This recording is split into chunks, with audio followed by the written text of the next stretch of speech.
पहला question, which of the following volume versus temperature plots represent the behaviour of 1 mole of ideal gas at 1 atmospheric pressure. तो अब अगर इसमें यहाँ पे देखे जाए, वॉल्यूम और टेम्परेचर डायरेक्टली प्रोपोर्शनल होते हैं as according to Charles law. तो अगर हम चार्ल्स लॉ लगाएं, V1 upon T1 is equal to V2 upon T2। Initial volume दे रखी है 22.4 litre, temperature is 273 kelvin and T2 है 373 केल्विन। इससे हमें V2 कैलकुलेट करना है। जब V2 कैलकुलेट करोगे, this will come out to be 30.6 litres. तो आंसर इसका क्या हो जाएगा? सी हो जाना चाहिए। वॉल्यूम टेम्परेचर के साथ साथ बढ़ रही है और कितनी आनी चाहिए? 30.6 लीटर।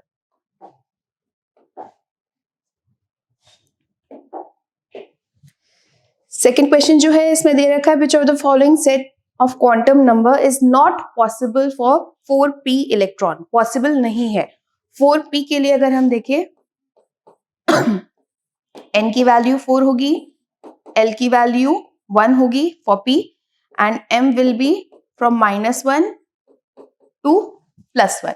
तो अगर इस ऑप्शन में देखा जाए, n 4 है, l 1 है, बट m 2 है। m 2 पॉसिबल नहीं है। m should be equal to -L2 plus L। तो आंसर इसका C।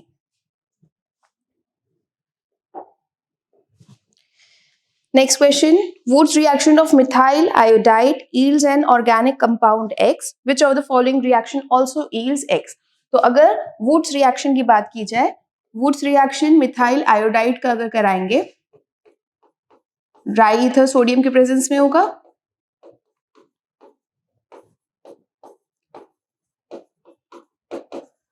तो जब वुड्स कराओगे तो बनेगा इथेन। तो वी हैव टू सी कि इथेन और किस में बन रहा है। पहले वाले में रिडक्शन रिएक्शन हो रहा है, इथाइल क्लोराइड का रिडक्शन कराएंगे अगर हम लिथियम एल्यूमिनियम हाइड्राइड के साथ, तो इथेन का ही फॉर्मेशन होगा, C2H6 ही बनेगा। इस वाले में ग्रिग्नार्ड बन जाएगा, C2H5MgCl। थर्ड केस में ईथर बनेगा, C2H5O, C2H5 and fourth case में यहां पे बनेगा एसिटिलीन। तो आंसर इसका क्या हो जाएगा? A. Which of the following compounds is और आर एरोमेटिक अल्कोहल। देखो यहाँ पे ध्यान क्या देना है, अल्कोहल की बात कर रहे हैं। ये जो कंपाउंड्स हैं, दीज आर फिनॉल्स। ये अल्कोहल नहीं है, ये फिनॉल है। तो अगर अल्कोहल देखा जाए तो सेकंड और थर्ड है, एरोमेटिक ही है, तो आंसर इसका सी।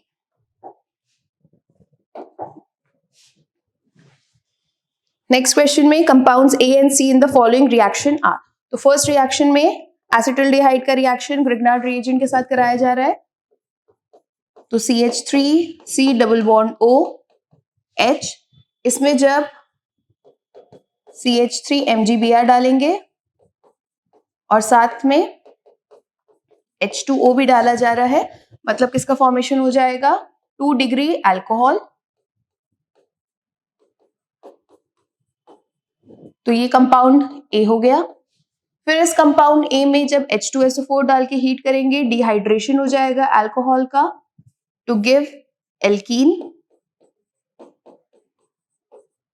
तो दिस विल बी बी। फिर हाइड्रोबोरेशन ऑक्सीडेशन कराया जाएगा। अगर इसका हाइड्रोबोरेशन अल्कोहल की प्रिपरेशन के लिए किया जाता है, एंटी मार्कोनिकॉफ के अकॉर्डिंग अल्कोहल बनेगा यहाँ पे, that is CH3CH2 CH2OH C। तो अब अगर A और C को देखो, ये क्या है? प्रोपेन 2 ऑल और ये प्रोपेन 1 ऑल, मतलब दोनों क्या है? Position isomers. तो आंसर इसका बी हो जाएगा। Next question, among the following amines the strongest Brønsted base is. Strongest Brønsted base की बात की जा रही है। तो ब्रॉन्स्टेड बेस मतलब जो हाइड्रोजन एक्सेप्ट कर सकते हैं, ठीक है। तो लोन पेयर देखना है किस पे अवेलेबल ज्यादा आसानी से रहेगा। यहाँ पे डिलोकलाइजेशन में इन्वॉल्व है, रेजोनेंस में इन्वॉल्व है, यहाँ पे रेजोनेंस में इन्वॉल्व नहीं है, यहाँ पे एरोमेटिसिटी में इन्वॉल्व है। तो ये तो अच्छा बेस नहीं होगा। और इस केस में देखो ये क्या है, एक 2 डिग्री अमीन है। 1 डिग्री और 2, अगर ये तो कोई भी डिग्री नहीं होगा, ये तो नॉर्मल अमोनिया है। 2 डिग्री की बात करें तो यहाँ पे प्लस आई इफेक्ट के कारण यहाँ पे लोन पेयर ज्यादा अवेलेबल रहेगा, तो इसलिए आंसर क्या हो जाएगा इसका, D.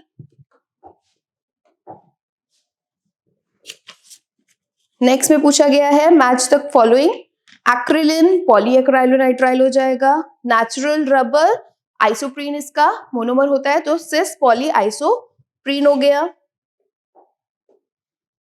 LDP low density polythene and nylon 6 का होता है कैप्रोलैक्टम, तो it will be poly caprolactam, तो आंसर इसका ए।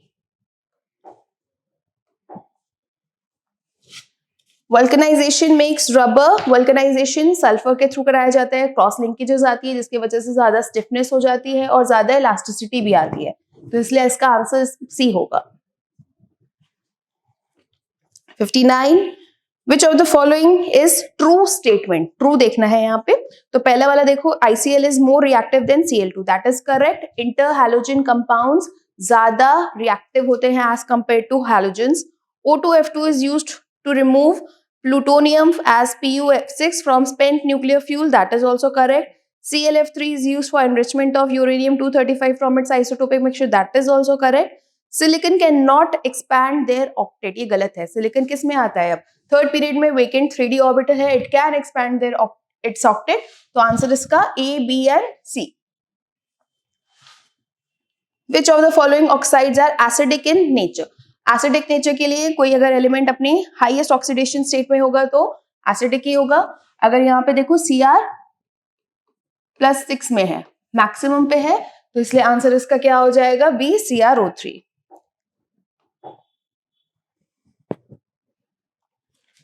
Method used for obtaining highly pure silicon used as a semiconductor material, zone refining की जाती है सेमीकंडक्टर्स के प्योरिफिकेशन के लिए, तो आंसर इसका D।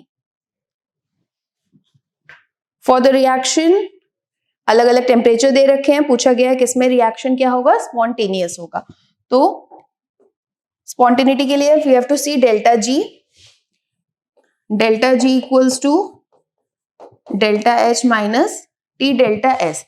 अगर डेल्टा जी लेस देन 0 है that means process is spontaneous.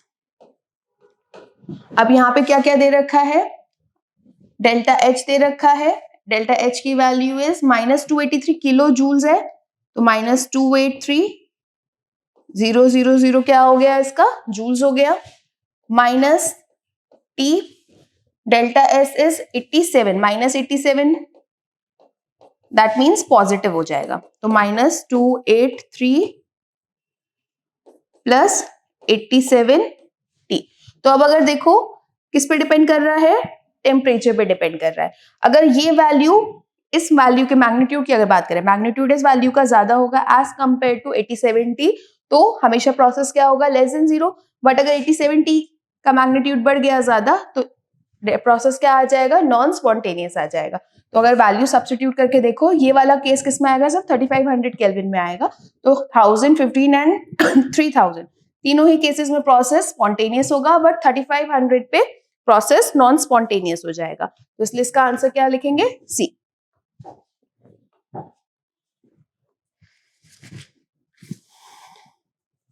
Question number 63, 90% of the following first order reaction is completed in 70 minutes. Velocity constant, velocity constant मतलब rate constant की ही बात की जा रही है।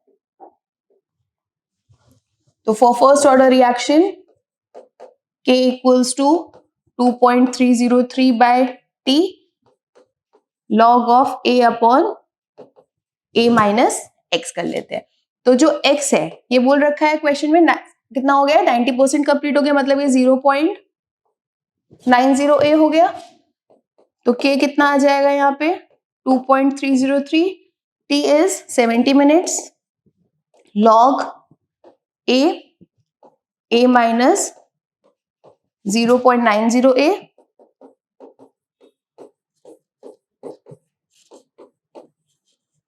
that is 1 upon 0.10, या फिर 10 log 10 सॉल्व करोगे इसको, आ जाएगा ये 0.0329।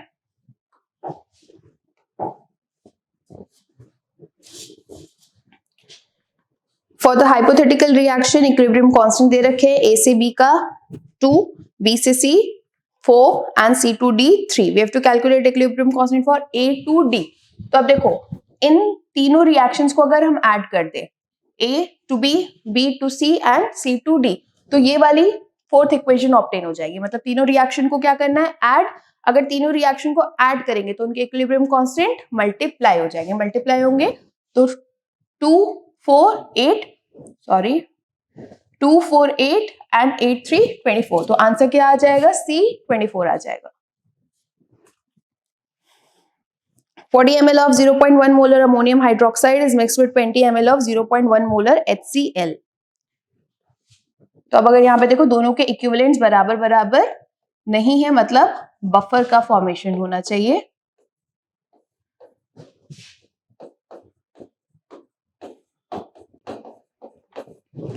ओके तो इसमें यहाँ पे 40 ml 0.1 मोलर अमोनियम हाइड्रोक्साइड है। 40 ml 0.1 मोलर अगर ले तो 40 इंटू 0.1 मतलब 4 मिलीमोल अमोनियम हाइड्रोक्साइड के हैं। 20 ml 0.1 मोलर HCl मतलब 2 मिलीमोल HCl के हैं। Base is in excess, strong acid come amount में है, मतलब बफर का फॉर्मेशन हो रहा है। अब अगर देखो 1 मोल अमोनियम हाइड्रोक्साइड 1 मोल HCl के साथ रिएक्ट कर रहा है तो 2 मिलीमोल के साथ करेगा, तो कितना बचा रह जाएगा यहाँ पे, 2 मिलीमोल, ये तो खत्म हो गया। अब 2 मिलीमोल अमोनियम क्लोराइड देंगे। तो जो कॉन्जुगेट सॉल्ट है या कॉन्जुगेट एसिड है उसकी हमारे पास क्या आ गई, मोल्स आ गए, और जो बेस बचा रहा है उसके भी मोल्स आ गए।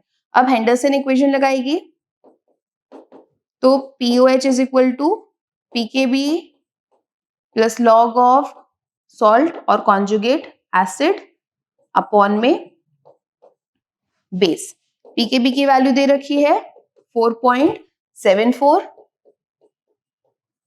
Log of 2 upon 2 that is 1, तो ये कितना आ जाएगा, POH 4.74 ही आ जाएगा। अब क्वेश्चन में ध्यान क्या रखना है, पूछा क्या गया है, pH पूछा है ना कि POH। मतलब अब क्या करना है, pH is equal to 14 minus POH, तो आंसर इसका 9.26 आ जाएगा।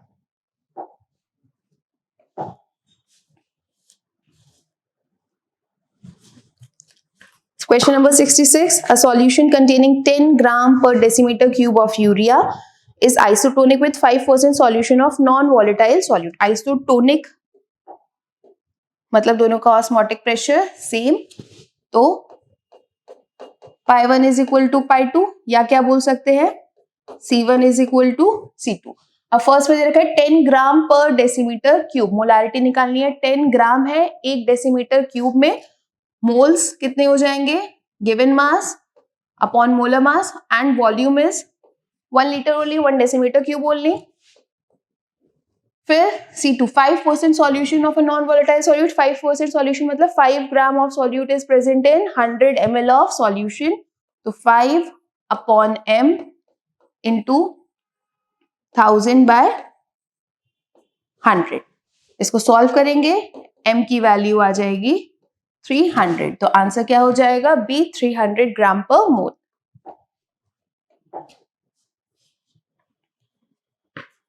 Number of possible isomers of octahedral complex CO C2O4 whole twice NH3 whole twice minus. अब इसमें देखो ये किस टाइप में आ रहा है,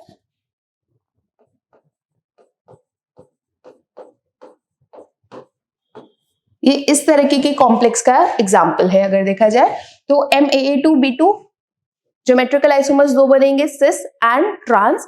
जो सिस होगा वो ऑप्टिकल आइसोमर भी दिखाएगा, ट्रांस ऑप्टिकल आइसोमरिज्म नहीं दिखाएगा, तो इसलिए आंसर क्या हो जाएगा इसका C3। तो 3 आइसोमर्स बनेंगे, दो, एक सिस ट्रांस मतलब 2 ज्योमेट्रिकल और एक optical.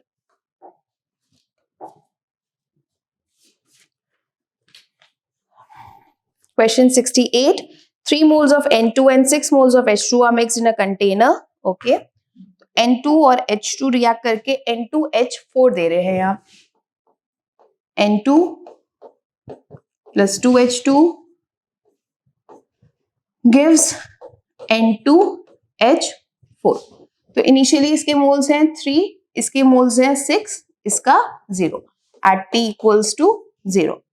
Then at T equals to equilibrium बोला जाए तो ये 3 minus x, ये 6 minus 2x and this should be x. अब यहाँ पे बता रखा है इक्विलिब्रियम पे 64 ग्राम N2H4 है, मतलब एट इक्विलिब्रियम अगर हम बात करें ये जो x है ये कितना हो जाएगा 64, given mass molar mass N2H4 का 28, 28 प्लस 4 32, तो मतलब कितने मोल्स हो गए 2 मोल्स हो गए, मतलब x की वैल्यू दे रखी है 2, अगर x 2 है तो मतलब ये कितना हो गया 6 minus 4 that is 2, ये कितना हो गया 3 minus 2 that is 1. फिर निकालना है इसमें K equilibrium. K equilibrium will be N2H4 upon N2 and H2 का स्क्वायर. 1 डेसीमीटर क्यूब है तो वॉल्यूम तो 111 ही ले लेनी है, मतलब क्या हो जाएगा ये 2 upon 1 into 2 का स्क्वायर, दैट शुड बी 0.5. तो आंसर इसका सी.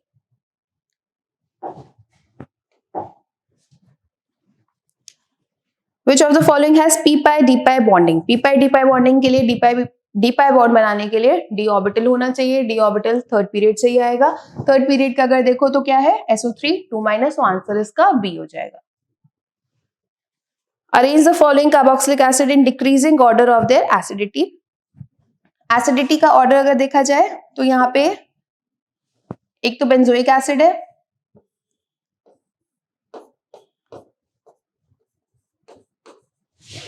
फर्स्ट जो है, second ऑर्थोनाइट्रोबेंजोइक acid,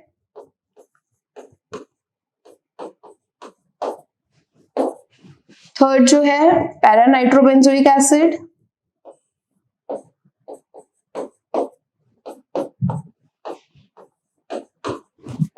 and fourth is meta nitrobenzoic acid.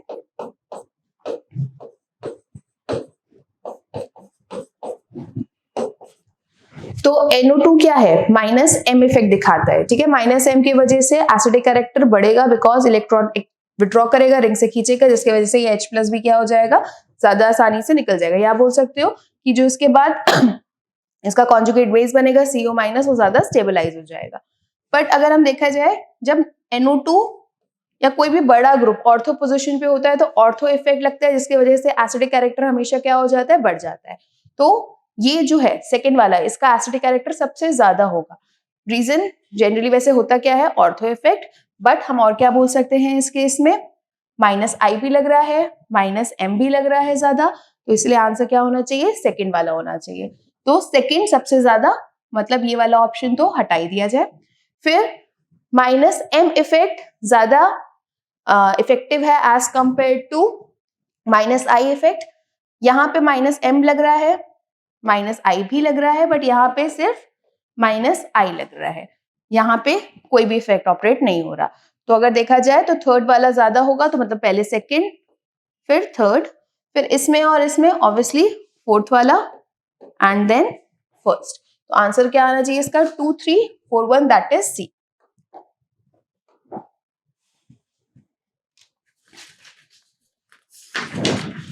Next question में पूछा गया है कि ये जो दो आइसोमर्स हैं ये क्या है, एनांशियोमर डायस्टीरियोमर सेम है या फिर पोजिशनल आइसोमर्स है. तो अगर देखो ये एक दूसरे की मिरर इमेजेस नहीं है तो इसीलिए एनांशियोमर्स तो नहीं हो सकता. फिर उसके बाद नॉन मिरर इमेजेस है, नॉन सुपर इम्पोजेबल है, तो मतलब क्या हो गया ये डायस्टीरियोमर्स. तो आंसर इसका क्या हो जाएगा b. Highest bond order is present in, bond order यहाँ पे MOT से निकाला जाएगा. MOT के अकॉर्डिंग अगर निकालते हो तो देखते हो कि यहाँ पे पाई स्टार एंटी बॉन्डिंग में जा रहे होते हैं इलेक्ट्रॉन ऑक्सीजन के केस में, तो वैसे ऑक्सीजन का बॉन्ड ऑर्डर 2 आएगा. एक इलेक्ट्रॉन निकालना है, एंटी बॉन्डिंग मॉलिक्यूलर ऑर्बिटल से निकलता है, जब भी एंटी बॉन्डिंग से निकलता है तो बॉन्ड ऑर्डर बढ़ेगा, तो 2.5. एंटी बॉन्डिंग में इलेक्ट्रॉन जाएगा तो बॉन्ड ऑर्डर कम हो जाएगा, दैट इज 1.5 और N2 का आता है 3. तो सबसे ज्यादा बॉन्ड ऑर्डर किसका आ जाएगा? N2 का, that is 3.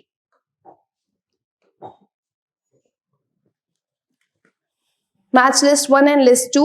Cyanide process is used for extraction of silver, flotation, pine oil, froth flotation में use किया जाता है. Electrolytic reduction is done for aluminium and zone refining is done for ultra pure germanium. तो इस list का answer क्या हो जाएगा? B, 1D, 2B, 3C and 4A. PO4 3- का फॉर्मल चार्ज पूछा गया है और बॉन्ड ऑर्डर पूछा गया है. फॉर्मल चार्ज के लिए तो डायरेक्टली क्या कर देना है? Total negative charge upon total atoms. तो अगर PO4 3- देखो, this is PO4 3-. Total negative is 3 and atoms are, oxygen atoms are 4, that is minus 0.75. तो फॉर्मल चार्ज कितना आ जाएगा? 0.75 आ जाएगा. फिर इसके बाद अगर बॉन्ड ऑर्डर निकालना है, बॉन्ड ऑर्डर के लिए फॉर्मूला होता है इसमें नंबर ऑफ बॉन्ड्स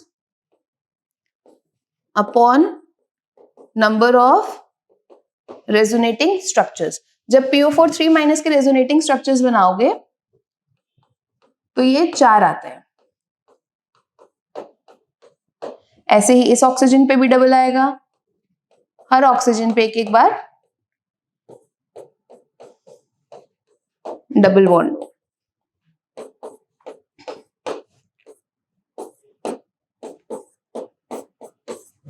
तो नंबर ऑफ रेजोनेटिंग स्ट्रक्चर्स कितने हो गए?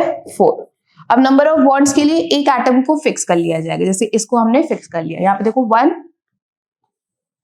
2, 3, 4 एंड 5. तो 5 बॉन्ड्स आ रही है.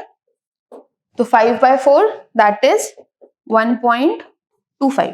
तो आंसर क्या आएगा? -0.75 एंड 1.25 आ जाएगा.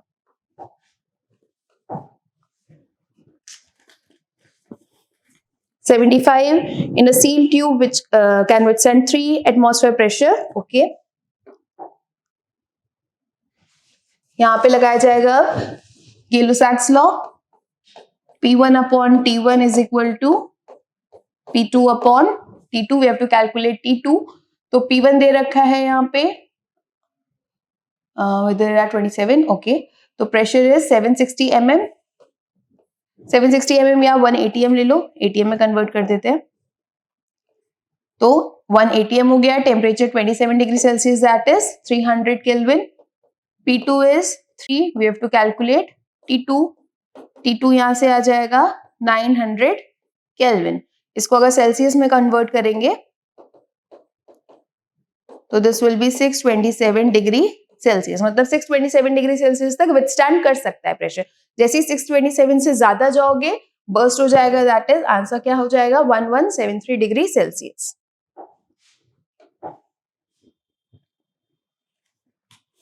Density of a face-centered cubic element is given.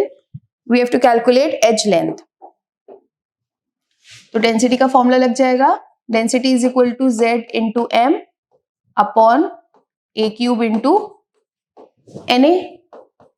Na की वैल्यू 6.022 into 10⁻23. Z for FCC is 4. और क्या दे रखा है यहाँ पे? डेंसिटी दे रखी है 6.25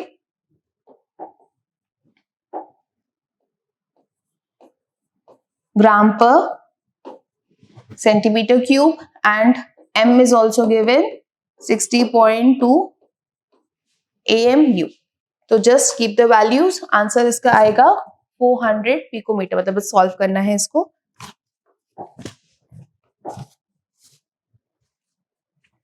A body of mass 10 mg is moving with a velocity of 100 meter per second. Wavelength निकालनी है, de Broglie wavelength. तो de Broglie wavelength lambda equals to h upon mv.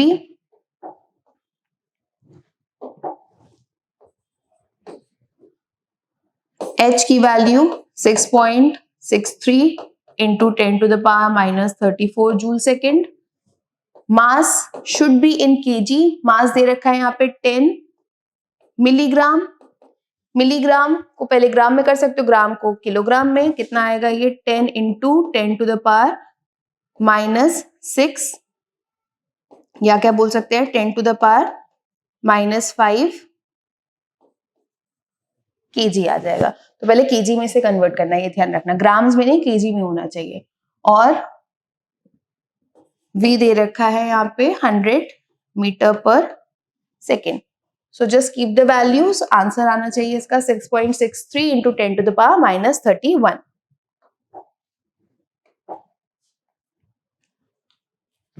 Next question में E1, E2, E3 दे रखा है, EMF values दे रखी है, पूछा है कौन सा सही है। तो अब अगर इसमें देखो नर्स्ट इक्वेशन अप्लाई करेंगे, this is anodic half cell, this is cathodic half cell, तो फॉर्मूला क्या होगा, E cell is equal to E not cell minus 0.0591 upon में 2, बिकॉज n की वैल्यू इस रिएक्शन में 2 आएगी, log of Zn2 plus upon Cu2 plus. तो ये फॉर्मूला लगाना है। अब देखो इसमें हर जगह कॉन्सेंट्रेशन दे रखी है, तो हर केस में कॉन्सेंट्रेशन लगा लगा के देख लो। फर्स्ट केस में क्या हो जाएगा, ये E not cell minus 0.0591 upon 2,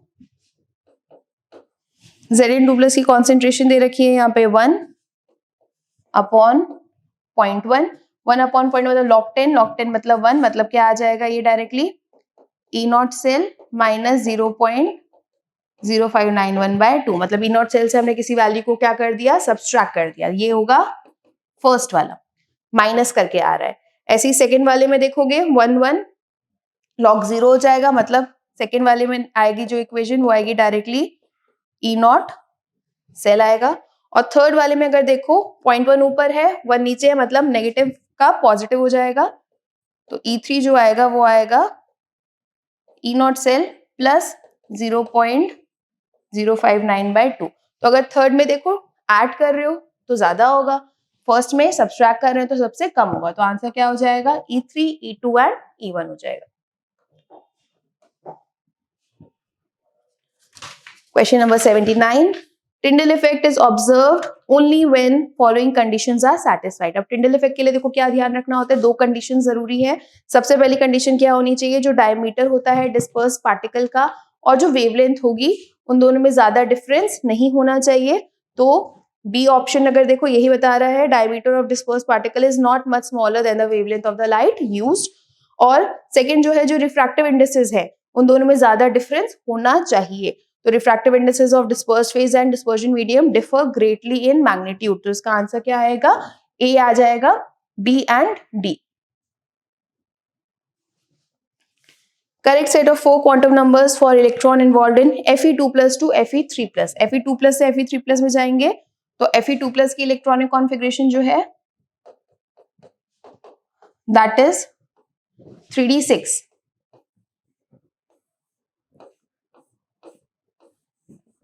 तो 1 2 3 4 5 और ये 6। इसमें अगर देखो ये वाली जो वैल्यूज हैं, मतलब इलेक्ट्रॉन ये निकाला जाएगा ना, लास्ट शेल से इलेक्ट्रॉन निकाला जाएगा, तो इसी से इलेक्ट्रॉन निकाल रहे हो, मतलब 3D से इलेक्ट्रॉन निकाल रहे हो। 3D के लिए n क्या हो गया 3, L क्या हो गया 2।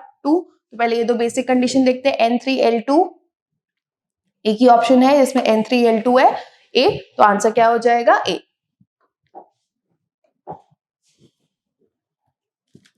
विच can act as buffer. Buffer के लिए देखो क्या होना चाहिए, या तो वीक एसिड होना चाहिए साथ में उसकी कोई सॉल्ट होनी चाहिए, या वीक बेस होना चाहिए साथ में उसका स्ट्रॉन्ग एसिड के साथ कोई सॉल्ट होना चाहिए। तो पहला में दे रखा है acetic acid and sodium acetate. Acetic acid is a weak acid, sodium acetate is a salt of weak acid and strong base, तो it can act as a buffer, तो ए तो सही है। सेकेंड में ammonium chloride and ammonium hydroxide. Ammonium chloride again salt of weak base and strong acid and ammonium hydroxide is weak base, तो ये भी सही है। HCN NaCN, HCN फिर से weak acid और NaCN salt of weak acid with strong base, तो answer क्या हो जाएगा all of these can act as buffer। 82 strongest bases। अब पहला दे रखा है pyridine, दूसरा में देखें ऑक्सीजन है लोन पेयर, तीसरे में नाइट्रोजन पे है और फोर्थ में फिर से पायरोल है। पायरोल में तो फिर से डीलोकलाइजेशन में एरोमेटिसिटी के लिए इन्वॉल्व हो जाएगा, तो ये तो नहीं होगा स्ट्रॉन्गेस्ट बेस। अब इसमें देखो ये sp2 है, this nitrogen is sp2, oxygen sp3 और यहाँ पे भी sp3, तो इसको तो हटा ही देते हैं और इसको भी हटा देते हैं। अब बी और सी में भी अगर देखा जाए तो नाइट्रोजन की इलेक्ट्रोनेगेटिविटी कम है, ज्यादा आसानी से लोन पेयर देना चाहिए एज कंपेयर टू ऑक्सीजन, तो आंसर क्या हो जाएगा इसलिए सी। विच रिप्रेजेंट्स रेमंड-टेमन रिएक्शन, रेमंड-टेमन रिएक्शन में क्या होता है, या तो सैलिसिलिक एसिड या सैलिसिलडिहाइड का फॉर्मेशन करा रहे होंगे, किसके साथ कराएंगे, CH-Cl3 या CCl4, तो आंसर क्या हो जाएगा इसका सी। ये जो सी ऑप्शन है इसी में हम क्या यूज कर रहे हैं, CH-Cl3 और NaOH, तो answer is C.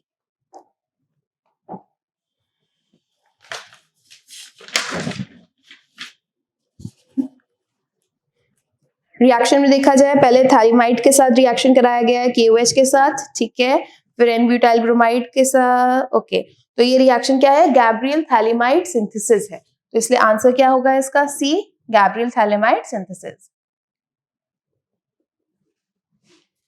85 hybridisation of carbon in diamond, carbon जो होता है डायमंड में वो टेट्राहेड्रल है, मतलब हाइब्रिडाइजेशन क्या आनी चाहिए, sp3, तो आंसर इसका ए।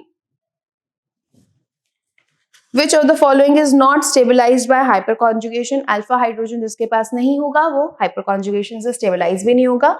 यहाँ पे देखो अल्फा हाइड्रोजन नहीं है फर्स्ट केस में ही, मिथाइल रेडिकल है, नो अल्फा हाइड्रोजन, यहाँ पे 3 अल्फा हाइड्रोजन है, यहाँ पे भी अल्फा हाइड्रोजन है, अगर देखा जाए 6 अल्फा हाइड्रोजन आ रहे हैं, तो आंसर क्या हो जाएगा A, methyl radical. Which of the following produces white precipitate immediately with Lucas? Lucas के साथ immediate कौन देता है, 3 degree alcohol, 3 degree alcohol instant reaction दिखाते हैं, वाइट टर्बिडिटी दिखाता है, 2 डिग्री थोड़े से सेकेंड्स बाद दिखाएगा और 1 डिग्री बहुत ही लेट दिखाता है, वो भी हीट करने पे दिखाएगा, तो आंसर क्या हो जाएगा सी, 3 degree alcohol. Common features among the following species, Cn minus CO and NO plus, Cn minus CO और NO प्लस इन तीनों में अगर नंबर ऑफ इलेक्ट्रॉन्स देखो तो सेम होते हैं, कार्बन के पास 6, नाइट्रोजन के पास 7 और एक और ले लिया अगर वहां पे 8, तो मतलब कितने इलेक्ट्रॉन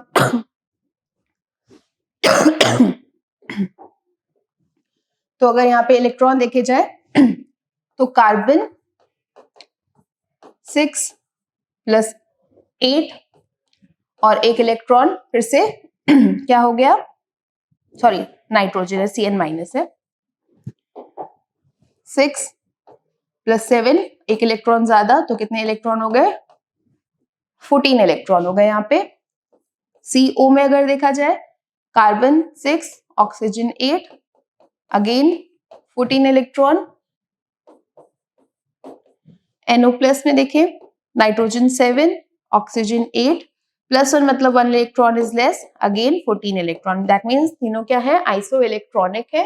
बॉन्ड ऑर्डर भी तीनों का 3 ही होता है, तो आंसर इसका bond order 3 and iso electronic. Structure of B2H6 diborane, diborane का स्ट्रक्चर आप लोगों ने सुना होगा, देखा होगा, बनाना बॉन्डिंग के नाम से फेमस रहता है।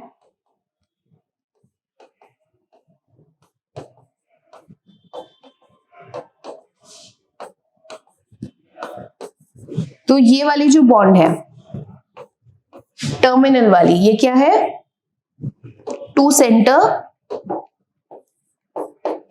2 इलेक्ट्रॉन बॉन्ड, तो कितना है 1 2 3 4, तो 4 क्या हो गई इसके पास, 2 सेंटर 2 इलेक्ट्रॉन बॉन्ड। और ये वाली जो बॉन्ड्स हैं, दीज ब्रिज बॉन्ड्स, ये क्या है, 3 सेंटर 2 इलेक्ट्रॉन बॉन्ड, तो कितनी है 3 सेंटर 2 इलेक्ट्रॉन बॉन्ड, 2 है, तो आंसर क्या होगा 4, 2 centre 2 electron bond and 2 3 centre 2 electron bond, that is A।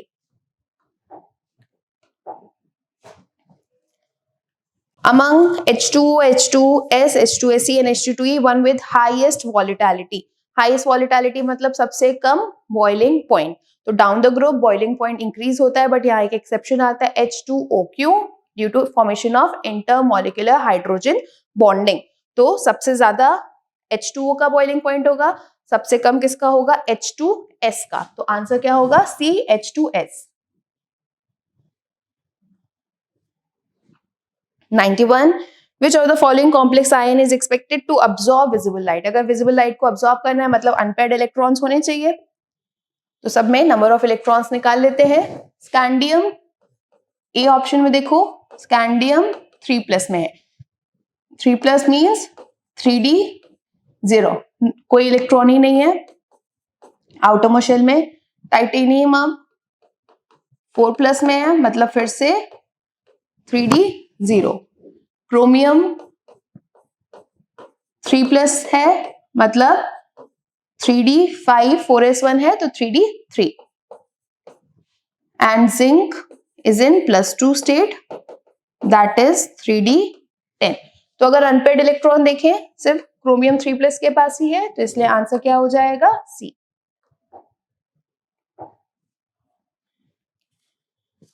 Next question में increasing order of CFT crystal field splitting CFSE का पूछा गया है। तो अगर यहाँ पे देखा जाए साइनाइड का सबसे ज्यादा होना चाहिए, तो Cn- सबसे ज्यादा, हैलोजेंस की CFSE कम होती है, तो इसलिए आंसर क्या होगा इसका? D हो जाएगा। Rate law of reaction A + 2B is given if A is taken in large. अगर A लार्ज में ले लिया मतलब कांस्टेंट हो गया, उसकी कॉन्सेंट्रेशन में ज्यादा चेंज नहीं आ रहा होगा, तो इसको फिर नेग्लेक्ट कर दिया जाता है। अगर इसको नेग्लेक्ट कर दोगे तो ऑर्डर क्या होगा with respect to B only, that is 1।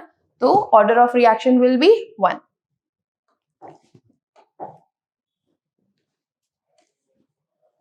On mixing 10 ml of acetone and 40 ml of chloroform, acetone and chloroform ये दोनों क्या बनाते हैं? इंटरमॉलिक्यूलर हाइड्रोजन बॉन्ड बनाते हैं। इंटरमॉलिक्यूलर हाइड्रोजन बॉन्डिंग की वजह से कौन सा डेविएशन आ जाएगा?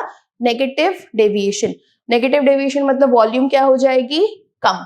तो आंसर क्या हो जाएगा इसका? A less than 50 ml हो जाएगा। तो answer should be A less than 50 ml। 95, what is the correct relation between mole fraction in vapor phase and XA? अच्छा, वेपर और सॉल्यूशन फेज में मोल फ्रैक्शन के बीच में रिलेशन पूछा है, तो यही होता है YA is equal to XA P0A upon में प्रेशर ऑफ सॉल्यूशन। तो इसमें से अगर देखा जाए ये वाला तो नहीं है, आंसर क्या हो जाएगा? D P0A XA upon PX। 96, ionization potential of hydrogen atom is 13.6. Energy needed to ionize a hydrogen atom which is in second excited state. Second excited state means N equals to 3. तो जो energy का formula होता है -13.6 Z² bye n² electron volt. यहाँ पे n की value कितनी दे रखी है? 3।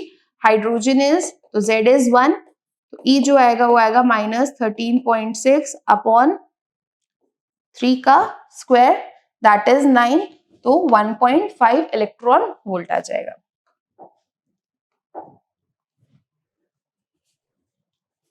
The equation alpha is D minus D n minus 1D is correctly matched for, okay, D यहाँ पे theoretical vapor density है and small d is observed vapor density।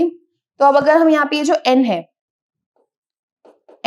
n basically देखो होता क्या है कि कितना गैसियस प्रोडक्ट का फॉर्मेशन हो रहा है बाय 1 मोल ऑफ रिएक्टेंट। तो n is number of moles of gaseous product formed by 1 mole of reactant। तो 1 मोल रिएक्टेंट कितने गैसियस प्रोडक्ट फॉर्म कर रहा है वो देखना है। अब इस फॉर्मूले में n की वैल्यू सिर्फ n ही है, मतलब इससे जो मोल्स आने चाहिए प्रोडक्ट के, गैसियस प्रोडक्ट के, वो कितने आने चाहिए? n आने चाहिए। तो अगर हम ऐड कर करके देखें यहाँ पे 1 ही मोल है सब जगह, तो कोई प्रॉब्लम ही नहीं है, मतलब सिर्फ क्या देखना है फिर? प्रोडक्ट देखना है। तो n/2 प्लस n/3 मतलब ये कितना हो जाएगा फिर? 5/6n हो गया। सेकेंड में n/3 plus 2n/3 that is 3n/3 मतलब 3। तो आंसर बी आना चाहिए। ऐसे बाकी केसेस में भी करके देख सकते हो। n सिर्फ बी ऑप्शन में ही आएगा, तो आंसर इसका b. Next question, standard entropy of x2, y2, xy3 is given. We have to calculate temperature at equilibrium. Equilibrium के लिए at equilibrium delta G will be equal to 0. That means delta H should be equal to T delta S और T will be equal to delta H by delta S. तो पहले क्या करना पड़ेगा, delta S निकालना पड़ेगा reaction के लिए। Summation of entropy of product minus summation of entropy of reactant करना है। प्रोडक्ट दे रखा है XY3 कितना है अपने पास 50। Reactant is X2 and Y2 half, मतलब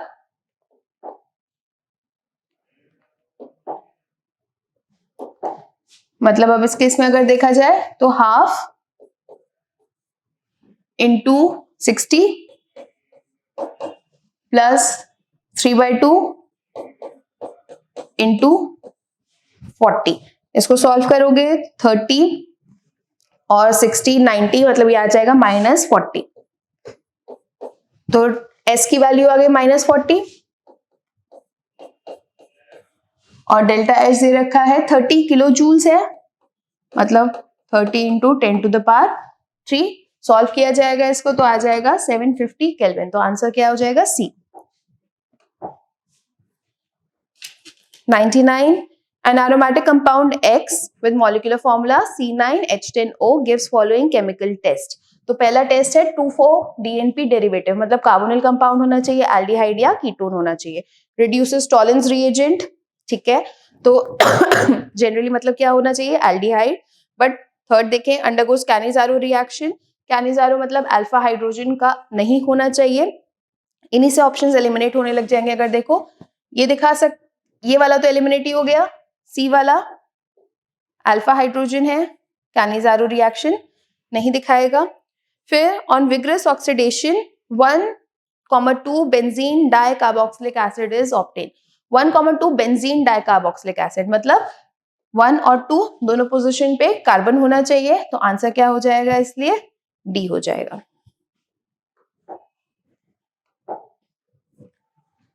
and last question, lowering in vapour pressure is highest for. Lowering in vapour pressure किस पे डिपेंड करेगा, इन केसेस में वैन हॉफ फैक्टर पे डिपेंड करेगा, आई पे डिपेंड करेगा। तो आई की वैल्यू अगर हम देखें, urea 1, glucose again 1, MgSO4 2 and BaCl2 के लिए 3। तो सबसे ज्यादा वैन हॉफ फैक्टर की वैल्यू जो है वो किसके लिए आ रही है, BaCl2 के लिए। तो आंसर भी क्या हो जाएगा, डी BaCl2। और इसी के साथ टेस्ट डिस्कशन खत्म होता है। Thank you everyone.